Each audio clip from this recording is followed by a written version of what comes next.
Yo, what's going on, guys? It's your boy Kimmel here, and it's time for an epic Beyblade discussion video, man. So we gotta have a fucking dope video, man. We are going to be doing the top motherfucking 10, dude. Top 10 strongest characters or strongest bladers of season 4 for Beyblade Burst, GT, or Rise.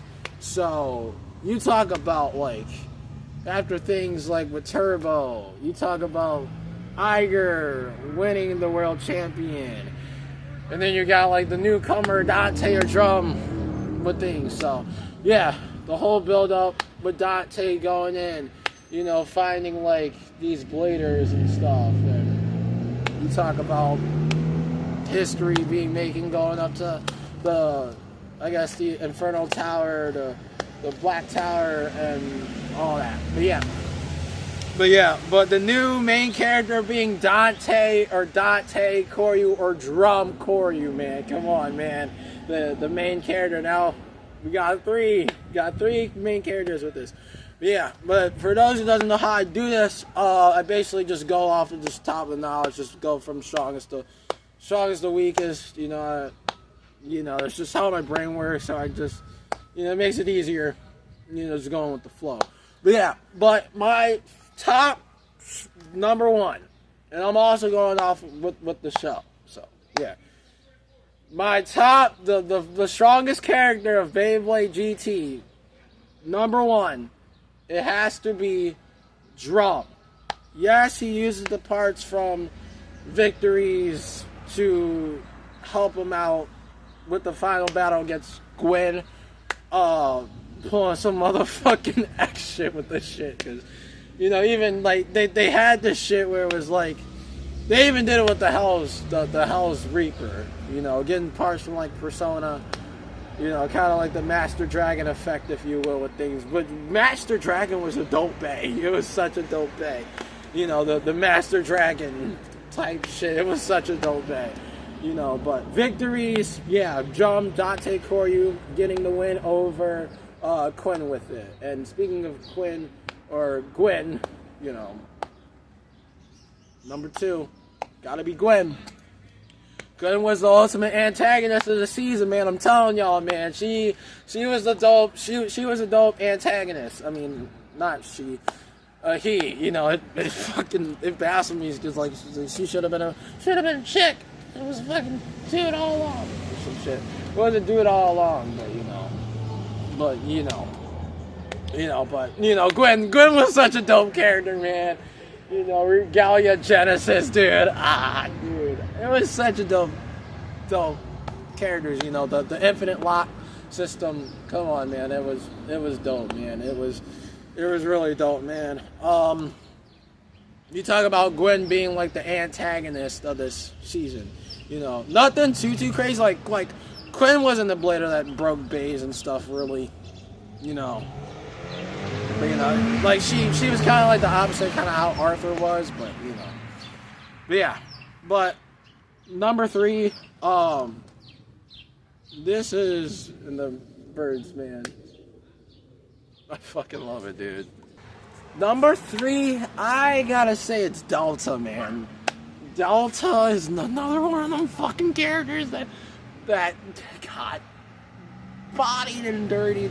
Like, Delta was one of them characters that got treated dirty, man. Like, same thing for, like, Zack the Sunshine. Like, same thing with that, because they treated Delta so dirty after the season, and it made me so fucking mad, because we didn't see him after it. Like, of course, they made, Venom Mini erase De La Bolos, and they made, like, what? They made Death De La Bolos, so, come on, man. Like, Super King. Why the fuck, but I'll get into that when we do Super King, but, because they had him in the manga, but, we won't talk about that. But, but Delta's number three, because, like Master De La Bolos and Victory, getting the victory over Arthur and stuff. Because he won against Arthur, the first time getting his bay broken, And Dalton was one of them characters from season 3 as well that had that dark aura. You know, like he wasn't evil. He had that dark aroma. You know, with venom and erased Dilabolos. Dual Phantom. You know, the fucking split gun was dope. But yeah, but that's top 3. Top 4 got to be Arthur, man. You know, Prime Apocalypse, man. Just, you know, a powerful blader who defeated like several strong opponents. So you talk about Delta at one point. You talk about Iger. You talk about even Iger. You know, it was insane, and so many other bladers. Like Arthur was the complete opposite of Quinn. Like they both had infinite lock bays, but like their demeanors just being so opposite. Like Arthur was just that guy, like, you know, because he broke bays as well. Like he broke like Venom Bolos, but like, you know, like Gwen was just like on the sweeter side, if you will, if that makes sense. Number 5, I gotta give it to Amane. I gotta give it to Armin or Amane with Bush and Asindra or Bush and Ashura or something. The fact that this man defeated Arthur is a big note to note about, because I felt like the same thing with like a lot of bladers, like I mentioned with these videos, but like Arthur is a character. I mean, like Armin is a character that gets slept on a lot, because like this man literally defeated Arthur with the gold turbo, man. This man defeated Arthur using the gold turbo, figuring out the gold turbo, because he wasn't capable of pulling it off, and then, you know, just grow stronger over time, and then, you know, defeating Arthur, which it was so dope, man. So he definitely deserves the top 5. Definitely deserves the top 5, man. Number 6, I gotta give it to Iga, man. Iga still being like the world champion, still classifying as the world champion.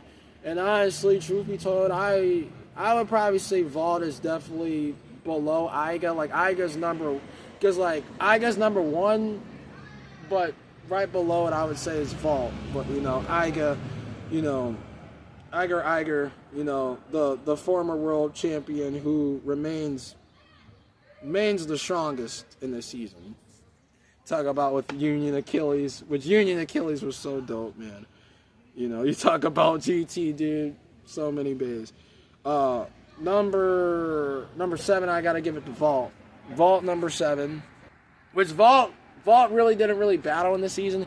He was kind of that man to beat role, kind of how Jenga did in like 0G, you know, which he didn't really battle a lot, but he was like that mentor, if you will. Kind of how Jenga was in 0G, you know, because like the newcomer like Dante type shit.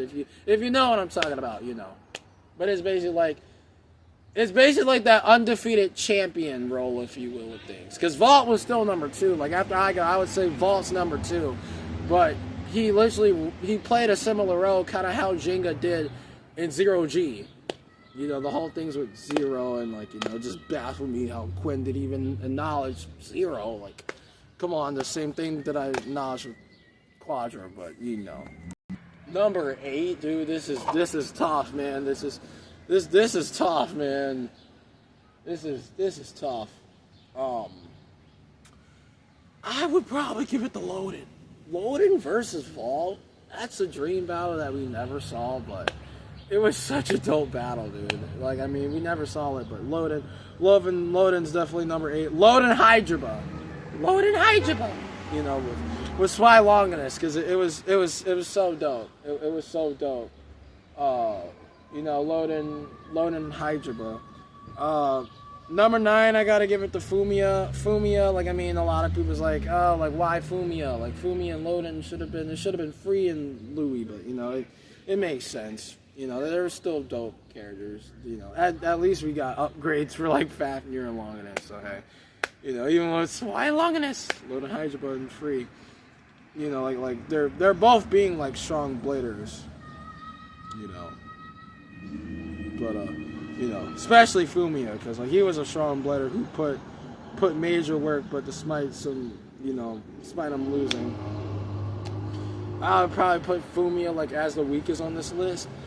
And then I would probably say Blind or Blit, you know, the owner of like Dread Bahamut. You know, I would give it to it, you know. And also Pang as well, you know, with having Pegasus, some honorable mentions. Blind or Blit, the owner of Dust Bokash or Dread Bahamut, you know, that's number 10. And some honorable mentions, of course. The GT3, man, come on, man. I can't leave them out, man. You talk about Pot or Peng, you know, with having Pegasus. That's also another dope one. So many characters like Joe, like, you know. Joe is also another character that was so fucking dope, like Judgment Joker.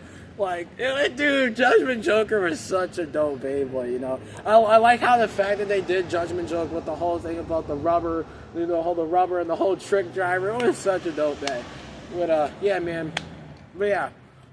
But I personally, I only have 2 really honorable mentions with this list. A little add-on with it.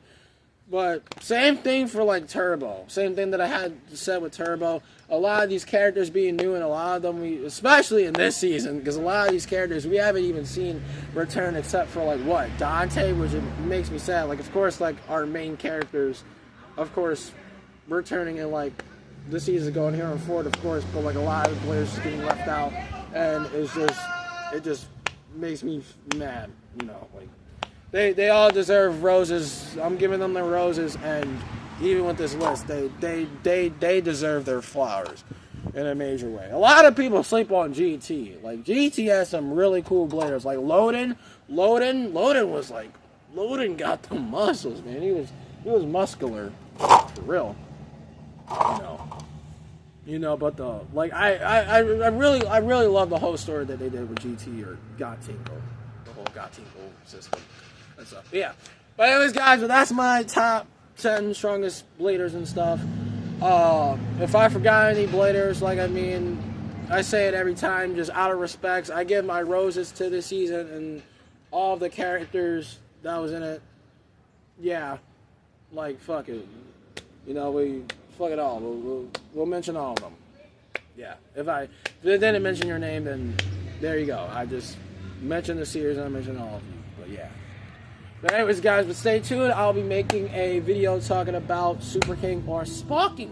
But yeah, guys, but anyways, guys, that's going to do it. I hope y'all enjoyed. If you did, make sure to smash comment down below. Let me know how I did. If you're new to the channel, make sure to subscribe for some epic content, because I will make sure to ring that bell. Other crap say notified whenever I upload a video. But anyways, guys, so excited to your boy. Kimbo signing off. See you all. Thanks so much for watching. Until this time, stay awesome and go shoot. Let it rip. I'm about here.